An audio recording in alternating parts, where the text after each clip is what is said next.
to Elitefts.com. We're here at 11 Athletics in Columbus, Ohio with my man Alex Coleman. We're going to go through a couple lower body plyometric drills and some regressions for those, just some regular jump drills using the low hurdle. So the first one we're going to go through is just a linear single leg hop. And the first phase of this is going to be to go ahead and stick the landing. So Alex is going to go ahead and demonstrate. Again, just one leg coming up.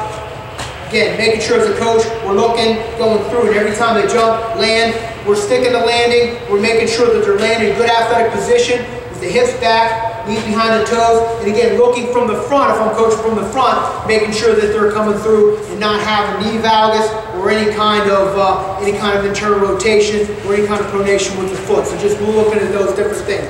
The next phase through would be either you would do where we're going to go ahead and double tap the landing, or you're going to go ahead and just go ahead and bounce. And again, if you have athletes that aren't ready to just go ahead and as soon as they land, bounce off the balls of their foot through, you might have to use that middle of that transitional exercise where they're going to land and kind of take a double take, and we'll demonstrate that. So go ahead through when you're just going to go ahead and just pop off the ground.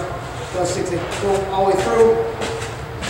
And again, we can always use a sprint at the end.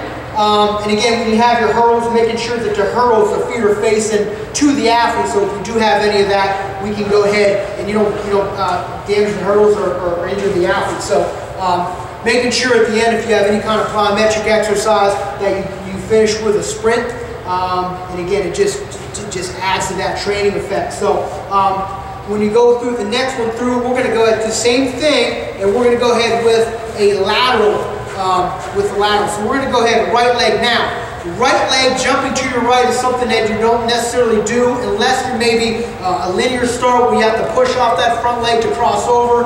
It's not as natural, but again, it's something that can be good. So this one, we're going to go ahead and Alex is going to go through and just stick the landing on these ones. So again, just jump up through, stick, and again, same thing. I'm trying to land in that athletic position, not straight leg. And again, try to have that athlete stick that position as much as possible.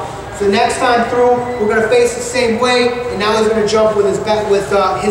So left leg going to his right. So again, he can go ahead and just bounce through on these ones. Good, and again, end with a sprint.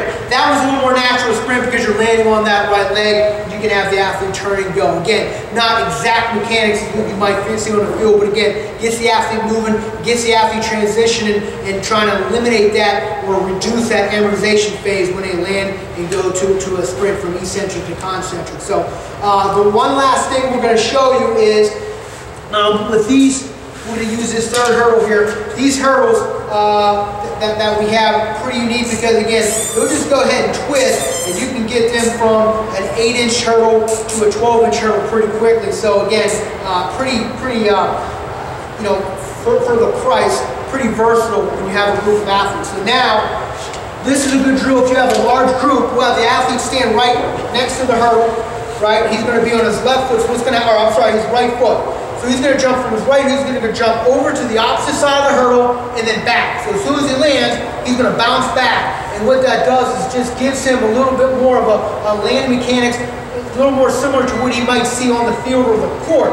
And from that stage, now what happens is if you have a large group of hurdles, you can just have a group of 2 or 3 athletes take one hurdle and they can rotate through these drills pretty quickly. So again, we're just going to go ahead, jump over, bounce back, and then stick that landing when you come back over to the left of the hurdle. Go ahead.